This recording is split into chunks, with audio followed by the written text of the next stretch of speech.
I found Dane, worked with him for the past almost 2 years now. A man of tremendous character and integrity. And trust is everything for me from where I come from.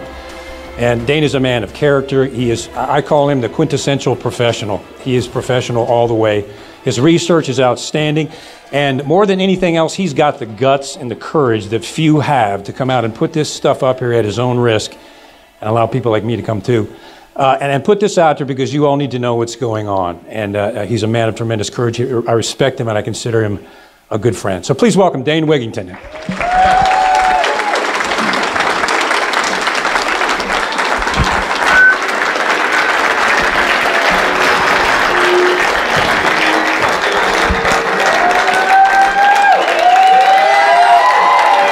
Thank you. And Kevin Shipp, stay Kevin, from a man who tells me I have courage, a man who has literally risked his life from the CIA, a decorated CIA veteran who, the only one like Kevin to have actually blown the whistle on the type of criminal corruption that's going on with the shadow government. So if I could reflect that to Kevin, it's a tremendous honor to know Kevin, to have him here. And if we had a few more people like Kevin, we wouldn't be in this mess. A few more people in the government, the CIA, and all the agencies, all the order followers. Kevin is not an order follower. Thank you, Kevin. If we had a few dozen people like Kevin, it would be enough to put a break in the dam. And Kevin is making a tremendous difference because of who he is. He's unique in the degree to which he has blown the whistle, and he's working together with John Carrico. I'm not sure how many know who John Carrico is. He is the whistleblower on torture, and who is the only person to be put in prison, the whistleblower. And Kevin is working with all these people. We hope you have a presentation at Reading at some point in time with Kevin, with John Carrico, with John Drake, people who have shown immense courage to blow the whistle like Snowden has. So again, it's an honor to be in the room with Kevin. And for everyone who's come here, everyone who's shown the courage to come some great distances. We have people from Oregon, from the UK, from France. Tremendous differences to be in a room with others who care, who are not willing to look the other way. And that's what it comes down to. If we're not here for a reason, then, or to make a difference for the better, why are we here?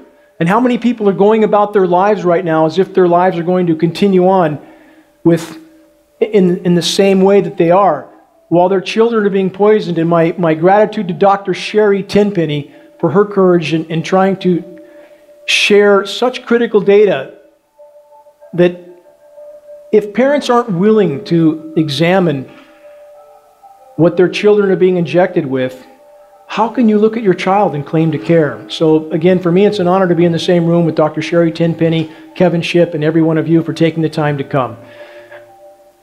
On the climate engineering issue, what we face is an existential threat. And many people in academia do not accept that.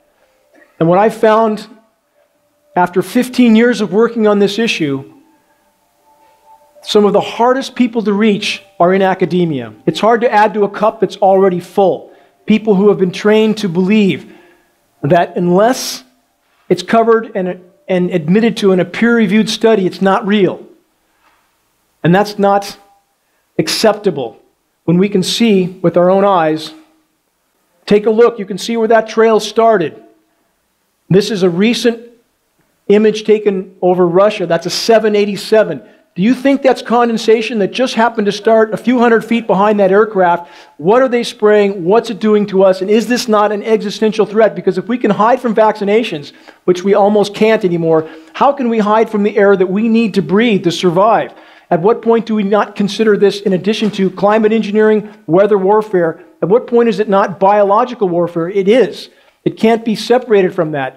And when we live in a society where academia is unwilling to admit to what we can see with our own eyes, blatant, obvious, inarguable aircraft spraying, what sort of Orwellian world do we live in? And are we to sit by and accept this sort of denial when we have film footage like this clearly turning on and off. And we have academicians, paid scientists, the so-called experts, the same experts that are telling us that it's okay to inject aluminum and mercury into our children in vaccinations. The same experts are telling us this is just condensation that magically turns on and off with different conditions in the atmosphere.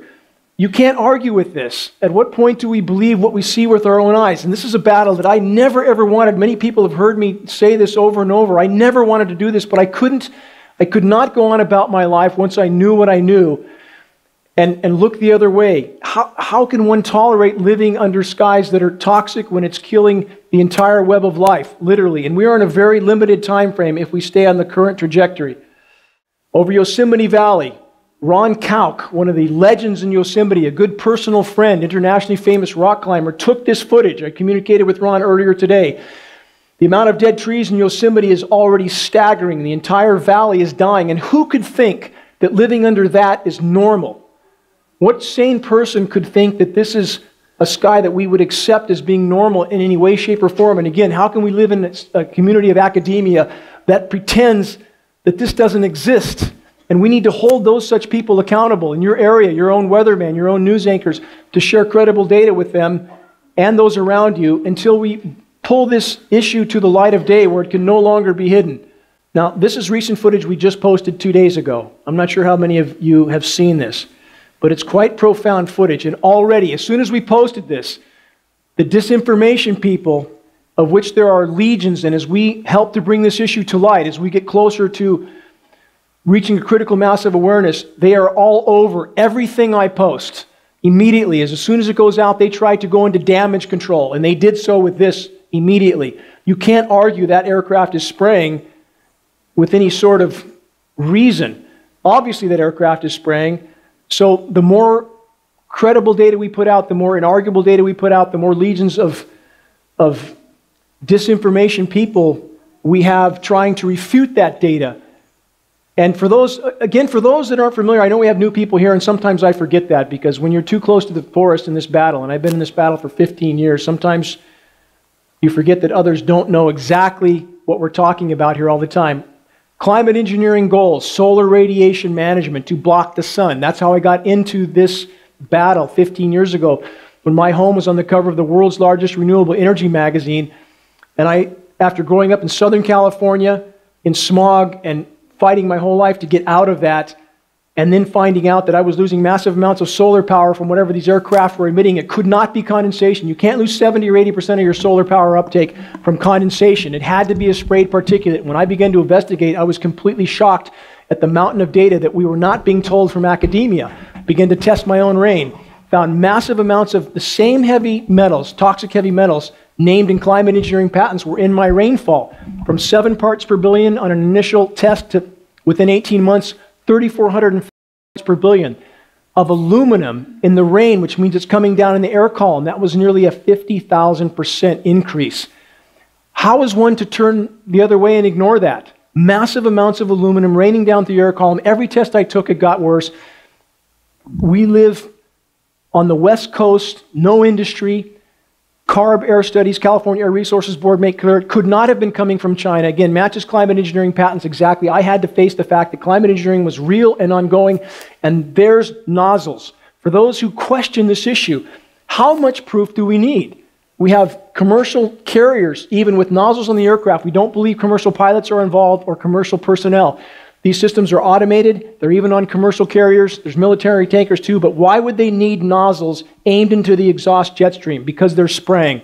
There's no question about that. And the power structure is desperate to hide the full degree of damage to the climate from the population until the last possible moment. But at what cost? Poisoning the entire planet. And when we add this to vaccinations and fluoridated water, at a certain point, you can't not conclude that debilitating the population is a part of the program. There's no avoiding that conclusion. In addition to weather warfare, which has been happening since the 40s, there are other agendas. This is a complicated issue, but none of it benevolent. That must be understood. There's no benevolence in these programs whatsoever. It's about power and control. These are the type of science diagrams that we see. And they always mix the truth in with big lies, like space mirrors. How feasible is it to put space mirrors up? Of course it's not feasible, so it's designed to make the public think that this is all nonsense and not going on. But there in the corner, you see the jet spraying aerosols. So every science institution around the globe are part of this deception because their paychecks and pensions depend on them being a part of the deception. That's the part of the diagram that matters. The ship putting particles in the ocean matters because they are doing that as well. It's called ocean iron fertilization, to try to get the ocean to suck up some CO2 by putting iron oxide in the ocean. It kills that section of the ocean, but they don't care because it accomplishes part of their goal. It's all called geoengineering. Who could argue that that cloud formation has been modified? You see on the right, that's the coast of Africa there. And off the coast of Africa, we see tremendous amount of radio frequency manipulation with the aerosolized cloud cover. It makes the cloud cover more electrically conductive and more susceptible to radio frequency transmissions. I'll get to more on the transmissions in a moment because they affect us as well. We are also largely made of water, are we not? And these radio frequency microwave transmissions affect us as well. So when we see that kind of herringbone patterns, those cloud covers are being manipulated with radio frequency transmissions. This is what we see off the coast of California. Let me back up one more there if I can. There we go. Off the coast of California there. Too sensitive. When people hear, and I hear from people in California that think the aerosol spraying has stopped. It has not stopped, and that's typically what we see. If you look at California in the lower left right here, nothing over the land, but look what's happening over the oceans. NASA tells us this is just ship tracks, as if a ship could travel in some cases 600, 700, 800 miles with the same width of track. It's absolute nonsense. And we have people at the Weather Channel telling us that the herringbone patterns in the clouds are gravity waves. If you know what a gravity wave is, that's completely absurd. So all over the globe, we can almost find nowhere that's not, at this point, tainted and manipulated. The entire system is off the rails.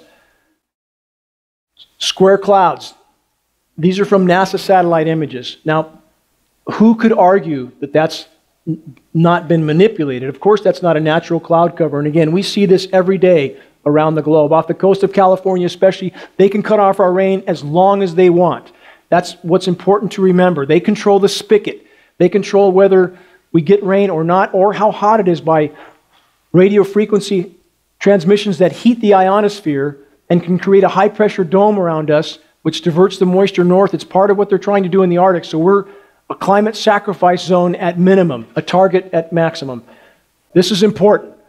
This is really important because you'll hear the disinformation people say the B-17s, this is footage I got off the National Archives.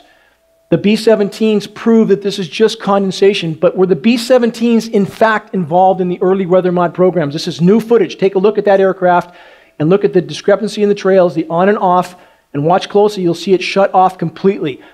We know they deployed in 1945. We know they fully deployed climate engineering starting over the poles. They had to be experimenting first, and the data appears to indicate that some of the B-17 formations were part of that. That plane's shutting off. Very clearly not condensation. You cannot turn condensation off. So were some of the B-17 bombing runs part of the early weather modification programs? And the answer appears to be yes. Did they care that the B-17s were a much easier target then and many more of our military brothers and sisters were shot down? No, they don't care. They don't care because that's part of the military-industrial complex.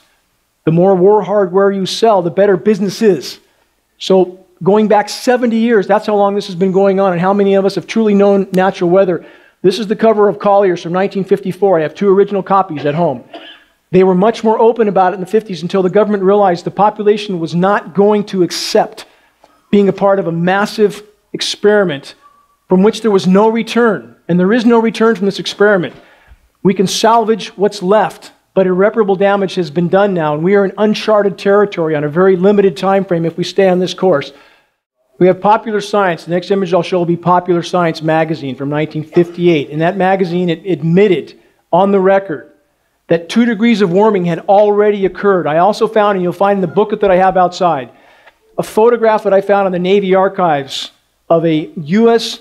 submarine surfaced at the North Pole in 1959 in open water. Why was there open water at the North Pole in 59? The ice should have been 2 to 3 meters thick, because this problem has existed for a very long time, and the power structure knew to avoid panicking the population and to keep business as usual, that they would have to cover up the situation, no matter what the cost, to keep business as usual for as long as possible. And I hear so many people that state, why would they do this to themselves? Why would they do climate engineering to themselves? The equation is much more complicated, and we're talking about an addiction to power, and that's what we have. Those at the top are addicted to power, and as a cancer intends to proliferate at any cost, that's what we have going on now. Even though the cancer always kills the host in the end, and that's the course that we're on. Popular Science magazine, Weather as a Weapon. Again, you can see any of these posts, the Collier's magazine or Popular Science, you can look at and read the full post at geoengineeringwatch.org. Any subject, if you search geoengineeringwatch.org Popular Science, geoengineeringwatch.org Collier's, you can find these full posts, read exactly what was stated in 1950, which our academicians today deny. They openly deny that we are at this point in technology. We've been there for 60 plus years, and they deny it today because they're trying to save their careers, if you will. Military leaders urge Trump to see climate as a security threat. This is important. Consider that one, would our military leaders ask our permission to do this? Of course not. Did they ask our permission to detonate 2,000 plus nuclear bombs? Did they ask our permission to do the biological testing? They've done several dozen tests on the U.S. population. So what else is important to consider with this is that because it's a national security threat, everything is classified. Everything. And that's how they can put a gag order on all the weathermen. Gag order right now, illegal federal gag order on all National Weather Service and all NOAA employees. So we have the military admitting it's a national security threat, and if we think they would ask our permission, that's a very naive notion. We are getting some good press. This is a National Health Freedom magazine. This is a major article that they published of mine. So we are getting good publicity that is planting a lot of seeds, as Dr. Tenpenny mentioned. This full article is on geoengineeringwatch.org as well. This is extremely important. Most people have no idea the effect of frequencies on water and the web of life and particulates. So when you see these clouds that I mentioned, the Weather Channel and others try to claim are gravity waves, which is absurd, or they claim some feature on the ground is causing these ripples in the clouds. Also absurd because we see the same formations over the ocean where there is no topographical features. These are from frequencies. Frequencies affect all of us. Electricity is frequency. Life is frequency. And when you see what these frequencies do to particulates, which this film so clearly shows, you have to see this to believe it. And these frequencies, which are coming from the cell towers, from the giant ionosphere heaters that are in Alaska, and they're setting up a virtual grid of microwave transmitters. Everything you see that you think is a cell tower and a cell phone repeater only, why do those towers, and we have them right here in Reading, they're all over the country, why do they have 10 times more power in them than is needed for cell phone transmission? Because they're being used for climate modification. This manipulates the particulates in the atmosphere, manipulates precipitation. And that's what frequencies do to particulates. Again, you have to see this to believe it. And what are these frequencies doing to us? And how many of you know that we're about to go to 5G? That's a frequency that is used for crowd control. Why would we go to 5Gs? There's very documented effects on the human body from the 5G transmissions. And if frequencies do that to particulates, again, what's it doing to us? What's it doing to the web of life? Given anything that's alive has water in it in some form or another, what's happening to us with this? And the next video is even more profound because you can see what frequencies do to water. Bear with me for one moment because you have to see this to believe it as well. And we have no study to prove exactly how detrimental these are to the human organism or life as a whole. And watch what happens to a flow of water when it's exposed to frequency. Very hard to believe, and when you feel that with particulates, the effect is even more profound. There are things that we don't fully understand, that science has not investigated or at least not disclosed to the public. But when you consider that radio frequencies, you saw the square clouds earlier, when you consider what radio frequencies do to water, to particulates, consider this. There's a radio frequency transmitter that, based on the signal transmission direction, is isolating precipitation and blocking out a whole section of precipitation. These are one of the radio frequency transmitters, as I've mentioned. Again, they're being put up all over the country, all over the world, wherever the grid power will support them. What's it doing to us if it can manipulate precipitation to that form? So they are deciding now who gets rain, who doesn't, how toxic the rain is, how much radio frequency we're exposed to. We're simply lab rats at this point. Again, you saw the radio frequency transmission carving out a 90-degree inside corner. That's the overall effect in the end. Completely unnatural. There's not a meteorologist that doesn't know this is going on. No chance. Another square cloud off the coast of California. And the amount of manipulation being done off the U.S. West Coast is absolutely profound. Now, this is important. This is a major aspect of climate engineering that very few understand and very few acknowledge, even in the anti-climate engineering community. Look closely at New York. Watch this animation and you see a stripe appearing right there. Hope everybody can see that. This is warm moisture right out of the Gulf of Mexico. I recorded this last winter, and that stripe of snow. How do you get a symmetrical stripe of snow blanketing right over New York, and why would they do this? It's chemical ice nucleation for weather modification. This is a huge aspect of climate engineering that, again, many in the anti-climate engineering community aren't even acknowledging, researching, or pointing out. The purpose of this is to create the illusion of winter on a planet that's in full-blown meltdown, and every event the climate engineers carry out, every operation, worsens the overall disintegration of the climate system. So when you get a symmetrical stripe of snow appearing right over New York, they're concentrating on the most populated areas to continue the climate confusion, division, the division of populations, arguing about issues that they are being confused about because of issues like this. So the climate engineers with chemical ice nucleation can create what should have been rain into snow. That's exactly what's happening there. To prove that point, there's chemical ice nucleating agent being put in that vessel of water, freezes it instantly. Instantly. Now, how many people know that a chemical nucleating agent can do that? And what happens when that's dumped on clouds? You get snow at 50 degrees. Ice nucleating characteristics are very profound, just like the frequencies are very profound. There's a lot about science that the science community doesn't really want the public to know, because then they might question, why is it snowing at 50 degrees? Why is it snowing over the pyramids? Why are these events happening? They look very confusing to people. Since we all love to hate Al Gore, they buy into this as being proof that there's no global warming. This is a psyop. It's part of the psyop of climate engineering. Confuse the population with chemical ice nucleation. If it wasn't for this particular part of climate engineering, there would be no confusion as to what's happening with the state of the climate. This is important because this is how they're hiding for the moment the fact that Arctic ice is disintegrating. That's an ice pattern just south of Greenland. It looks like a chemical spill because that's exactly what it is. They're chemically nucleating the surface and calling it ice pack. So statistically, they can pretend that there's still some ice in the Arctic. We may have a blue ocean event this year with huge ramifications. I'll get to that in a moment. But this is chemical ice nucleation on the surface. It's completely unnatural ice nucleation on an ocean that's too warm to support that nucleation. This is what happens when those nucleating materials wash up on the shore. How many people think that could be natural? Perfectly spherical ice boulders. And when we have academia, Weather Channel, Weather Central, and all the rest, and our local weatherman, Mike Mangus, if anybody knows who he is, all lying, all absolutely saying whatever they're told to say, reading from a script done for them by Raytheon, because Raytheon does all the weather modeling for National Weather Service and NOAA. Who could think that that's normal? And it's happening all over the globe.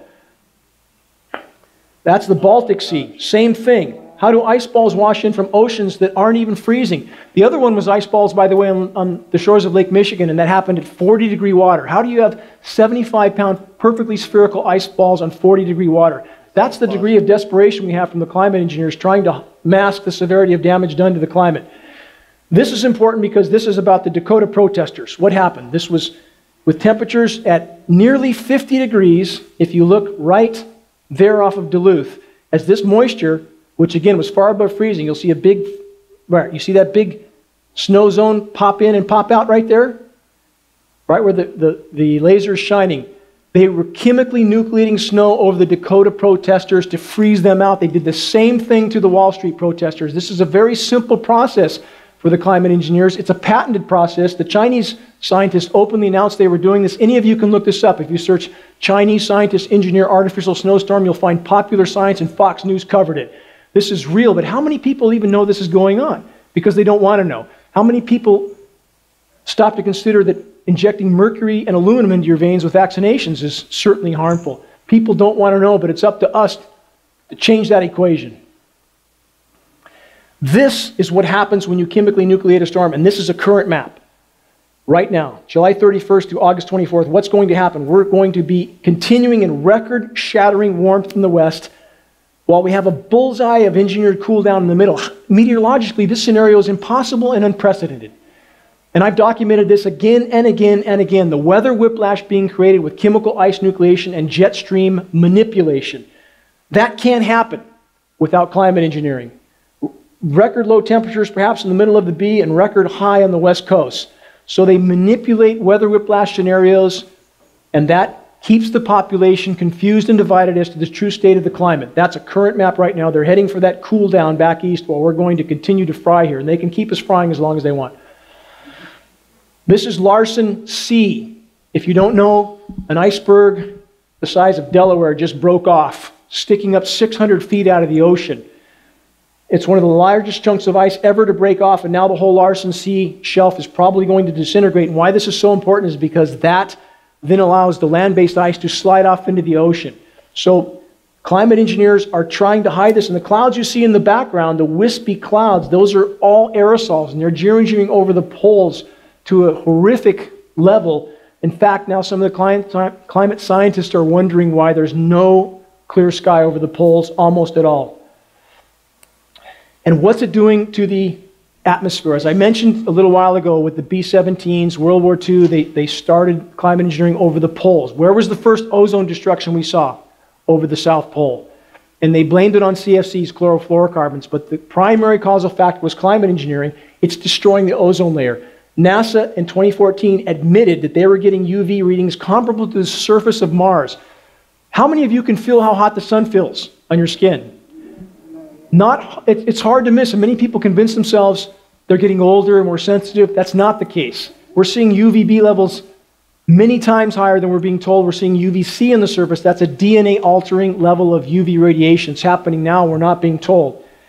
If we had no other issues, if we had no other problems, we have a NASA engineer working directly for us with very expensive state-of-the-art equipment. At the current rate of ozone destruction, he gives us 8 years until total ozone collapse. If we stay on this course, and if that happens, if the ozone layer does collapse, it's game over. If we had no other issues, that would end terrestrial life on Earth and most aquatic life. And right now, to give you an idea of the severity right now, and many people don't believe this, especially in academia, hardest to reach, they don't want to believe this, they're told not to believe it. We're down on plankton populations right now about 60%. UV is killing plankton as well, along with a lot of other things. No plankton, no life on Earth. It's killing trees. No trees, no life on Earth. The walls are closing in from every direction, and so many roads lead back to climate engineering. This is methane, another key factor in the equation that climate science community does not even acknowledge in their equation. This is not methane from cow flatulence, which is a part of the equation, but that's used to anger people and get them to ignore everything. We have massive methane deposits that are releasing from Arctic tundra and the seafloor. Massive methane deposits. Methane over a 10-year time horizon is from 100 to 120 times more potent than CO2 as a greenhouse gas. It's covering the planet right now like a layer of glass, trapping heat. That's why nighttime lows are rising twice as fast as daytime highs. Now, this animation, watch closely. What we're not told. We're told about Arctic ice extent, which is the surface area, which they consider slush as ice pack, which it's not. So they hide the statistic, but what they don't tell you about is the mass, the volume. There is the volume of Arctic ice. It's going straight down. How long can they hide that? And what happens when that ice disappears? The ocean starts to heat at an exponential rate because the ice deflected 90% of the incoming thermal energy from the sun. When that ice is gone, the ocean will absorb 90%, further thawing methane. We think there's enough methane in the Arctic alone to cause a Permian-style mass extinction 100 times over. There's enough methane in the Arctic to turn the planet into Venus, literally, and that's called a pango.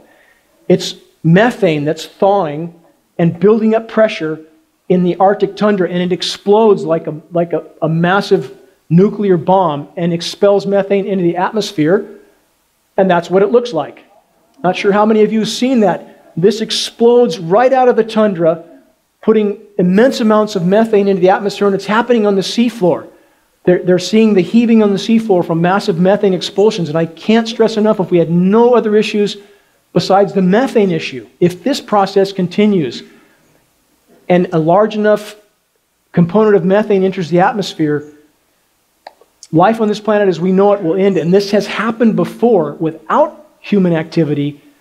55 million years ago, the Paleocene-Eocene thermal maximum, in 13 years, mass extinction occurred on our planet. And now we have human activity on top, triggering this sort of response from the planet. If this continues, again, mathematically right now, it's an exponential equation. If you've been trained to believe such events take millennia or centuries, it's not the case. Right now, we are free-falling into what would be more accurately termed an abrupt climate shift, and climate engineering is making it worse, not better. Forest fires, most directly linked to climate engineering. Why?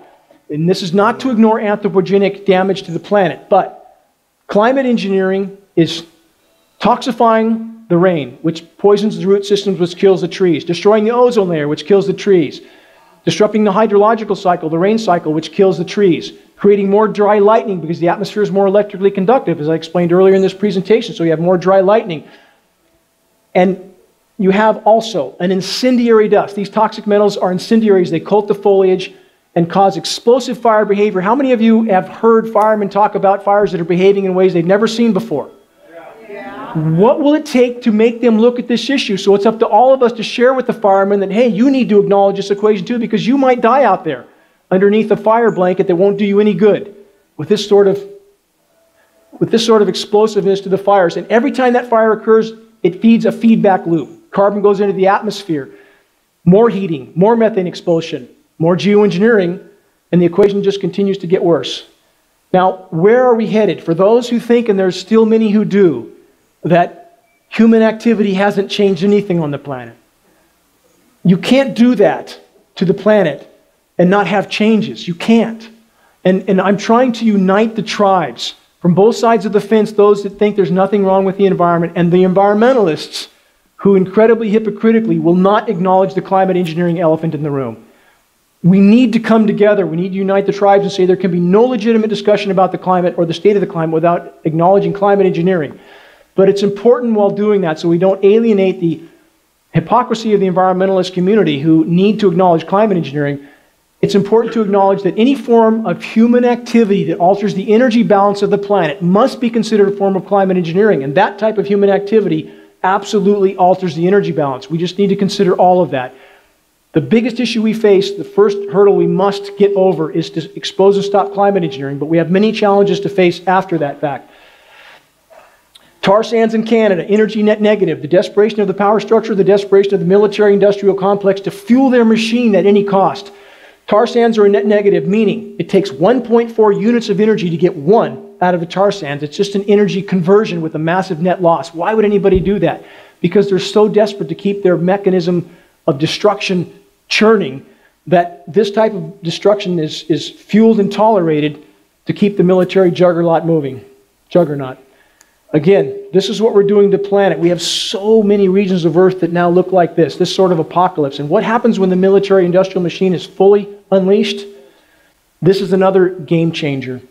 Atmospheric oxygen levels are dropping faster than atmospheric carbon levels. We already are 2 or 3 percentage points away from oxygen levels that can cause mortality. In some urban areas, we've gone from 21% to 15%. If 2 or 3 more percentage points drop, human mortality begins to occur. We're not being told. And climate engineering, again, making all of that worse, causing oxidation in the atmosphere, chewing up what oxygen is left. We're losing our trees. We've lost 3.4 trillion trees. 55% of Earth's trees are now dead and gone. 55%. That's the second largest oxygen producer on the planet. 60% of the plankton, dead. That's the largest oxygen producer on the planet. Earth faces biological annihilation and 6 mass extinction. That's today. It's not coming.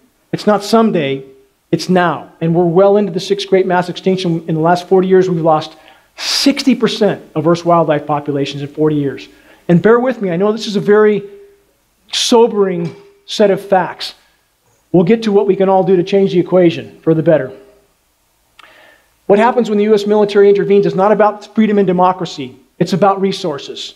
It's about keeping the military-industrial machine moving. And if we don't all start paying attention, we don't all start making our voices heard to wake up our military brothers and sisters, and we have some good ones here in the audience probably tonight. We have a security guard outside this former military.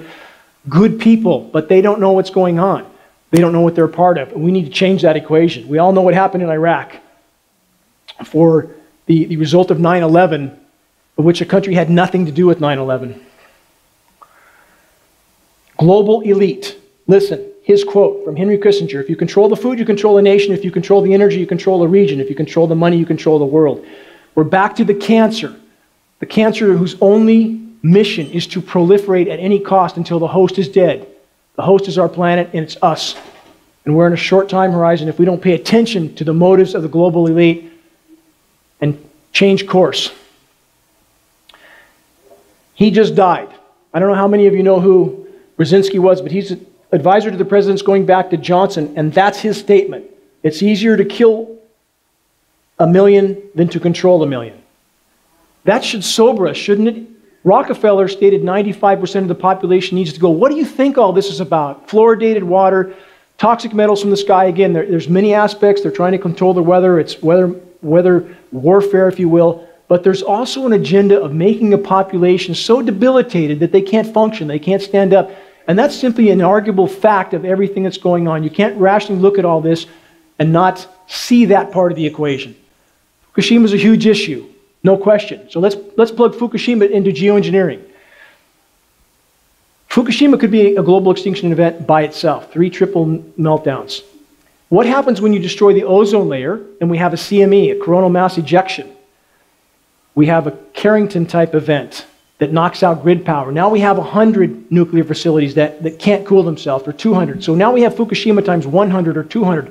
So again, the road leads back to climate engineering. And the same mechanisms used in climate engineering, ionosphere heaters, massively powerful ground-based radio frequency transmitters. For the Japanese quake that caused Fukushima, I was communicating with a former Army Major General who's now deceased. He stated his Pentagon contacts told him that the Japanese quake was intended, and ionosphere heaters were used to heat the atmosphere. They bounce a signal off the atmosphere, and when you microwave something long enough, what happens with moisture in it? It blows up. In a seismically sensitive zone, we know ionosphere heaters can create seismic activity. What this military major general told me was that the Fukushima meltdown was not intended, but what happens when you create a 9.0 quake? Bad things happen. And what happens also when Israel and the U.S. released the Stuxnet virus, which kept the safety equipment from Fukushima from working. But back to geoengineering. The same mechanisms to manipulate the atmosphere may have had a hand in the Fukushima quake. And MIT, if you know who MIT is, acknowledged that they noted anomalous extreme atmospheric heating directly above the epicenter. All of you can look this up. Please don't believe me. They acknowledged this heating in the days prior to the quake. So again, another road leads back to the same mechanisms of war that climate engineering is connected to the Fukushima quake. So we have aluminum, bee die-off. Most of you know the bees are dying. Peer-reviewed study now states clearly, aluminum saturation is killing the bees. Look it up. Same with the whales. Same with Alzheimer's dementia. We have peer-reviewed study now to prove. New studies, if you haven't seen it, look it up.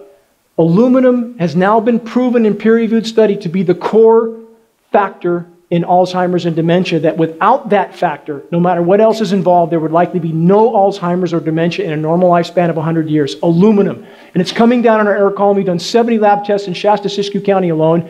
Massive amounts of aluminum are coming down in our air column that can only plausibly be related to climate engineering. Autism, same. MIT has stated 1 in 2 will have autism in 10 years. 1 in 2 kids. Where's the red flags? And vaccination is obviously connected to that, but all sources of the same toxic heavy metals. Tree die-off I explained as well. This is Syria. And this is what happens when you fully release the military-industrial complex. This is what's happening all over the globe, and we don't see this. This looks like something out of an apocalyptic movie.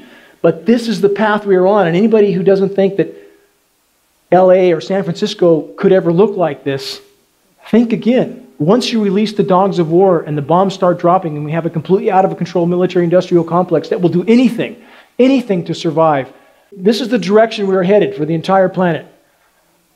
And where are the global elite going to go? Underground. This is Camp David. Massive underground complex, and that's what they're doing. They're digging into what's called a DUM, deep underground military base. They will not survive either on the current direction. We're on track for what's called Venus syndrome. Encourage you to look that term up and you'll find out exactly what happens if you trigger certain events on a planet like Earth. Same thing happened on Venus. That might buy them a little bit of time, not much, but that's where they're headed. Characteristics of sociopathic or psychopathic personalities. We're not dealing with sanity, and that's incredibly important to understand. We're dealing with people who don't look through the same lens as we do. If we sit down on the bench and pretend it's all just going to magically go away like many of the spiritual institutions are doing, environmental groups are doing, that's not going to save us. The ship's going down, we're knee-deep in water right now, and that's the kind of characteristics we're up against. No compassion. No regard for the consequences of their actions. In fact, that's a common trait for many forms of psychosis, like psychopathic behavior. No comprehension as to the consequences of their actions, even to themselves. This was taken near where we live, and the half-dead pine tree was the inspiration for that statement. And that's the question I would have to everybody here. Will we give up because of what is already dead, or will we fight with every fiber of our being to preserve what is still alive? Now is when we find out what we're made of and why we're here. Period.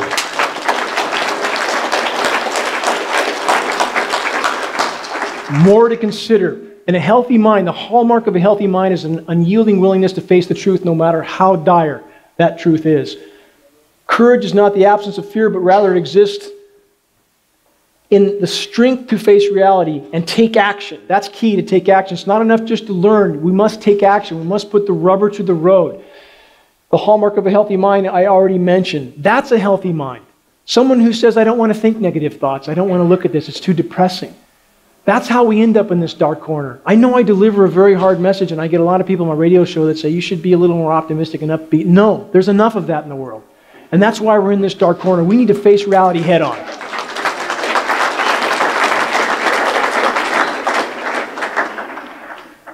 That's important to consider, because that's the world we live in. When the whole world is silent, even one voice becomes powerful, and every one of you could be that one voice. And the example I've used, because it needs to be considered, that any one of you could be the pebble that causes the landslide. You could be the last one that causes the break in the dam, and we're close to that. So many people know this is going on. And if we reach that point of critical mass where we finally force this issue into the open, there will be a shockwave around the globe. I'm not saying our problems will be over. They're not over. They're just beginning. But what else gives solace besides facing an issue head on and knowing your life has meaning? There's meaning that the reason you're here. I didn't want to spend the last 15 years of my life doing this. My whole family, I don't get to see them much. They help me as much as they can. But how can we look the other way?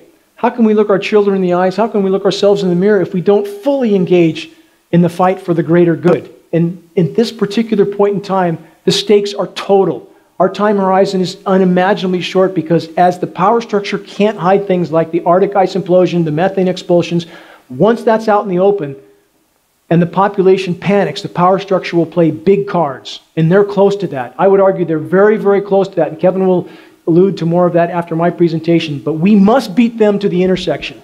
We must expose this issue more than all others, because it's equally harmed everybody around the planet.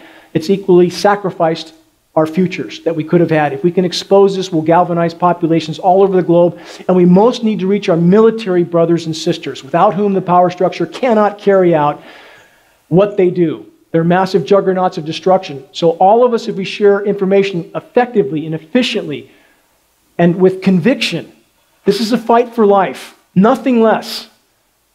If we don't stand in this gap right now, we'll have nothing left to salvage.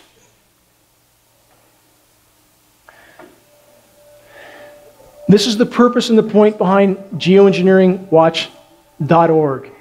We'll try to supply materials. In fact, materials I thought I had there are out. I don't. There's DVDs on the vaccination issue and other DVDs that we have out there now. You can grab those when you leave. But I ask all of you to consider the time frame we're on and what difference we might yet make at this late hour if we simply stand together, learn how to effectively share this data with others, and plant those seeds that will be forced to sprout very soon. There's headlines that can't be avoided much longer. So I'm deeply grateful to all of you for attending and for helping us to sound the alarm, because this battle will take all of us. It can't be done by a few of us. Thank you.